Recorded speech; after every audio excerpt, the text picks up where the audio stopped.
L'agence Sovimo vous présente les clés de l'immobilier. Visez haut, visez beau, visez Sovimo.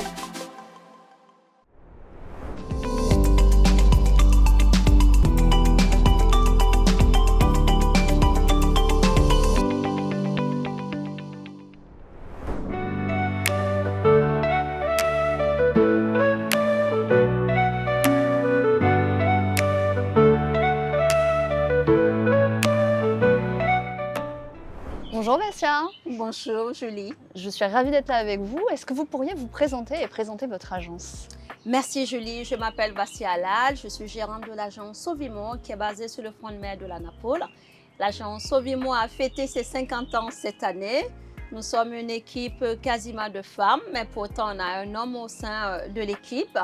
Nous avons pour vocation d'accompagner les porteurs de projets immobiliers dans le cadre aussi bien de leur acquisition, de leur vente ou de la gestion. D'accord. Et est-ce que vous pouvez nous parler un peu plus de votre rôle en tant qu'agent immobilier auprès des vendeurs?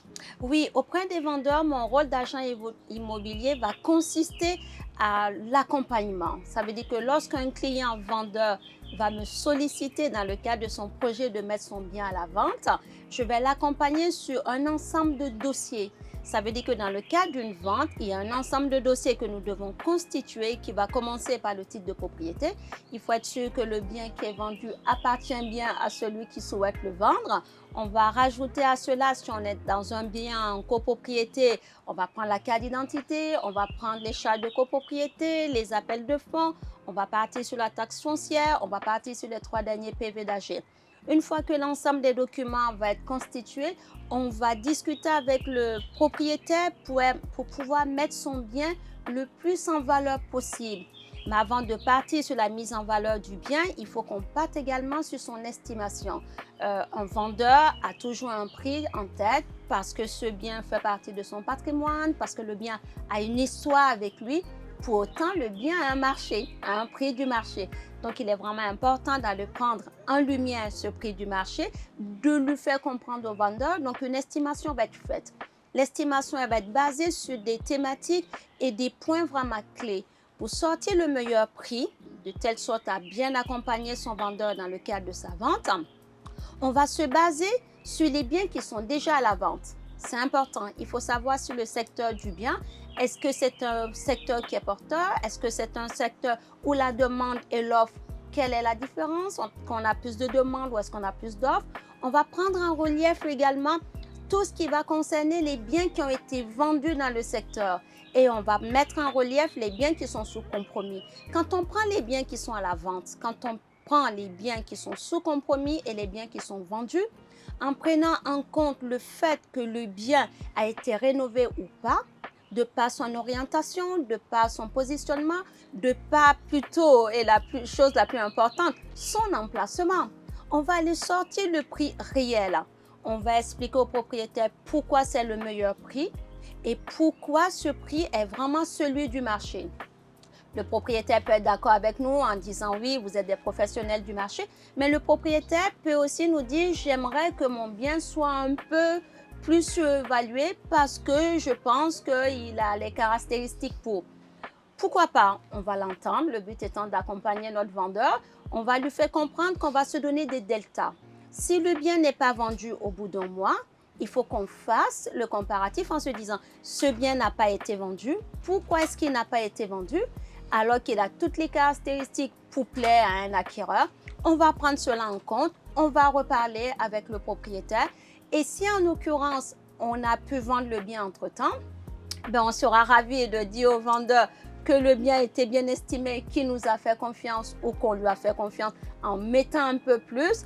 Et en partant de là, le propriétaire vendeur sera content et nous, on pourra l'accompagner dans les différentes démarches. Parce qu'entre le fait de mettre un bien à la vente, c'est une chose, mais il y a toute une démarche qui va suivre ensuite dans l'accompagnement jusqu'à la finalité du bien. Et ça, je vous en parle tout à l'heure. Très bien, c'est très intéressant tout ça. Mais alors, justement, vous accompagnez les vendeurs, mais vous accompagnez aussi des personnes qui veulent faire une acquisition. Oui. Donc, qu'en est-il? Quel est votre rôle? C'est vrai, on va accompagner les vendeurs parce que c'est vraiment important de pouvoir mettre un bien sur le marché, leur expliquer le fonctionnement, les étapes. Mais pour autant, il est aussi important, lorsqu'un bien est sur le marché, de pouvoir le vendre à un acquéreur. Donc, qu'est-ce qui se passe lorsqu'un acquéreur me sollicite de deux manières? La première, c'est parce qu'un acquéreur a vu mon bien sur un de mes sites de communication. Il me contacte en me disant: Vassia, ce bien m'intéresse, j'ai envie de le visiter, je l'invite à venir à l'agence. Il est important pour moi de suivre le projet de mon client. Je ne peux pas aller en visite sans savoir quel est le réel projet. Pour moi, le suivi acquéreur est une étape importante parce que lorsque mon acquéreur va venir à l'agence, que nous allons prendre le temps de la découverte de son projet, je vais pouvoir cerner quelles sont ses attentes. Je saurai si mon acquéreur est dans le cadre d'un déménagement, d'un agrandissement de famille, d'une mutation, d'un projet investissement, d'un projet de résidence secondaire, d'un projet de résidence à l'année principale. Donc, ces points sont importants. Il faut que je connaisse également mon vendeur, mon acquéreur. Il faut que je sache s'il a des enfants, si les parents viendront. Donc, voilà, ce ne sont pas des choses qui se discutent au téléphone. Ce ne sont pas des choses... Parce que lorsqu'un acquéreur voit un bien, il peut penser que le bien lui correspond et je serais ravie que ça lui corresponde.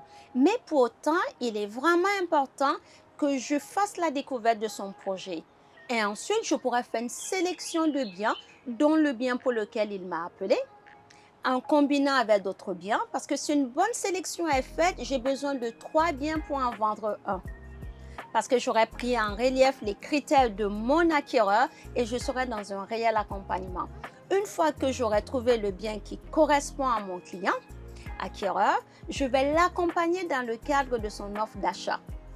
Mais en amont, ayant rentré le bien avec mon propriétaire et en ayant fait la découverte de son bien avec une bonne estimation au préalable, je sais quelle est ma marge de négociation sur ce bien. Si c'est un bien que je dois vendre au prix ou si c'est un bien où je peux accepter une marge de négo.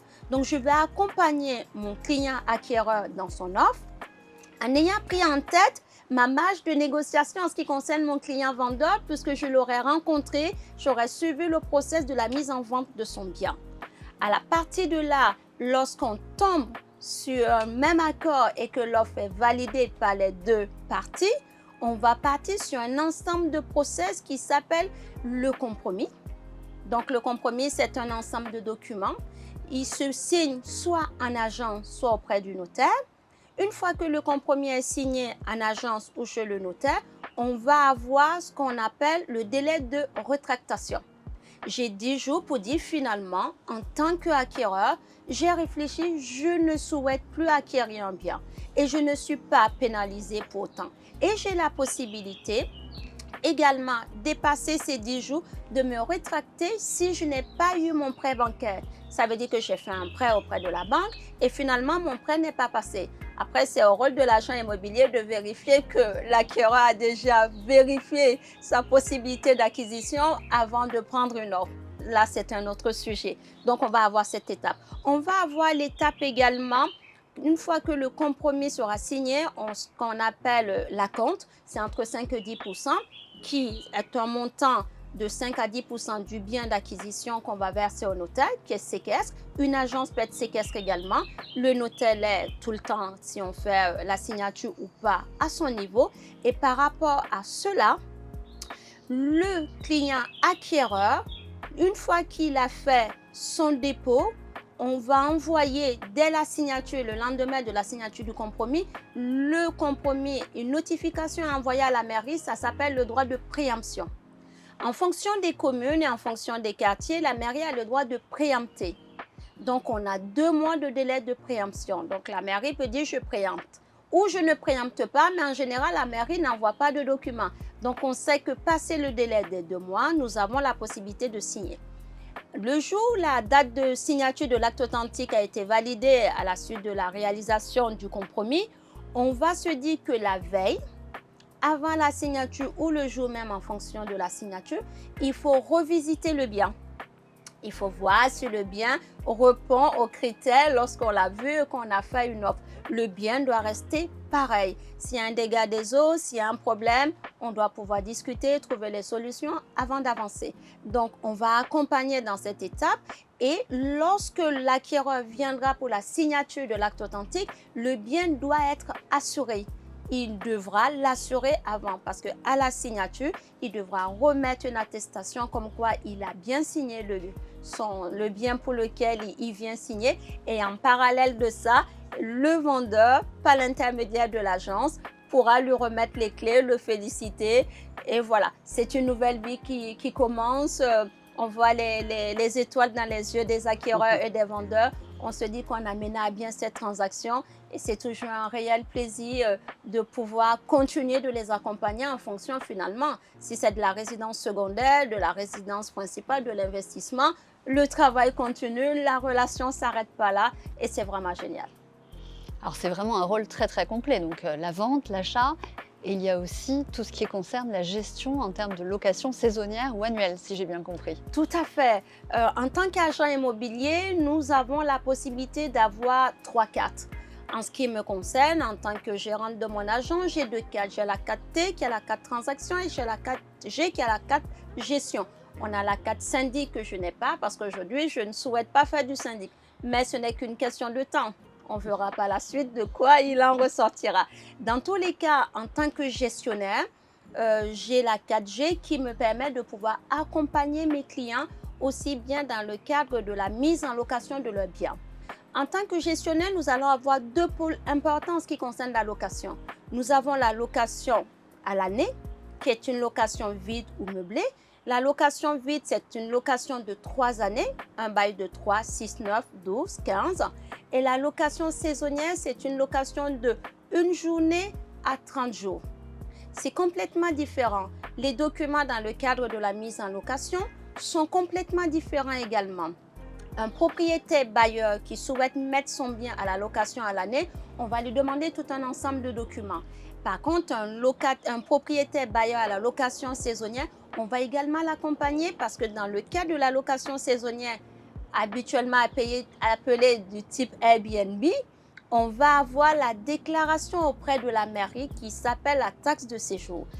Pour pouvoir mettre son bien à la location saisonnière sur Booking, Airbnb, Abritel, Le Bon Coin et j'en passe, il faut un numéro d'enregistrement.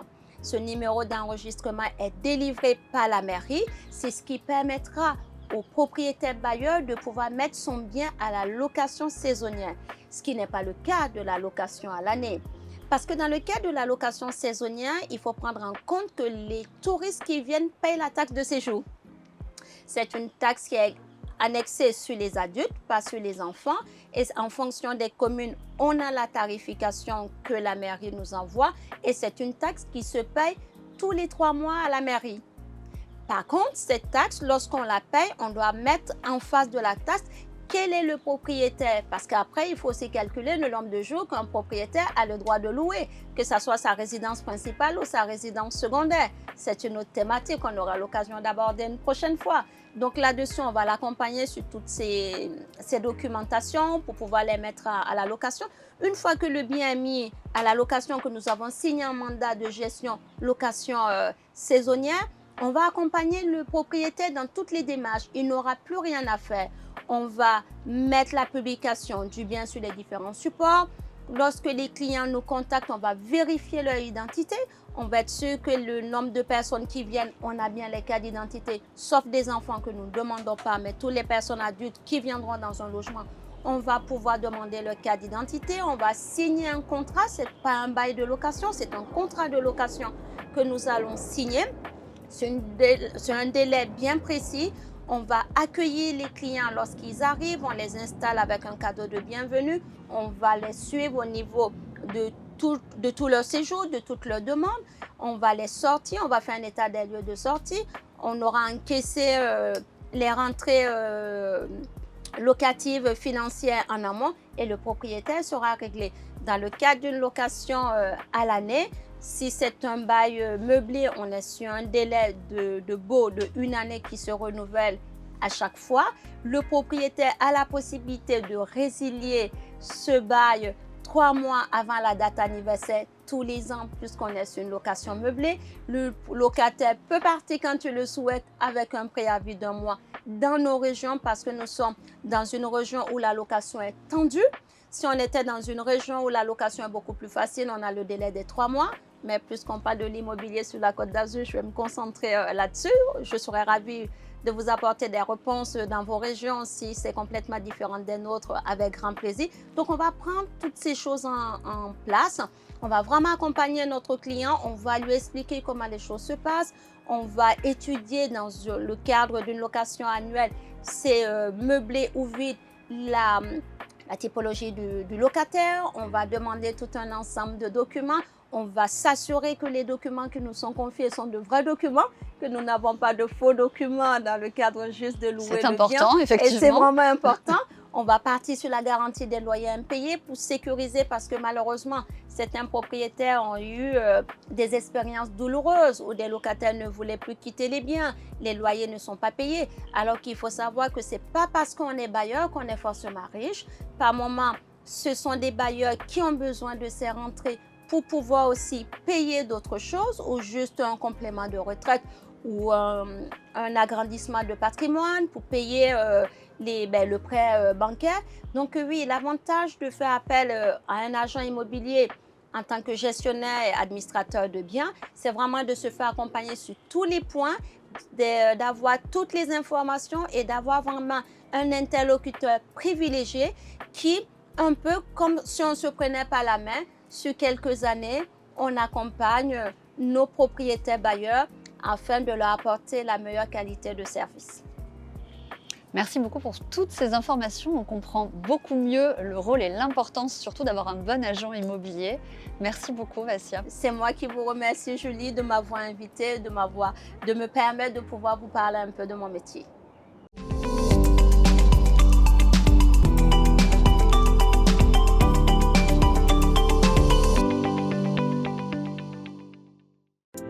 L'agent Sovimo vous présente les clés de l'immobilier.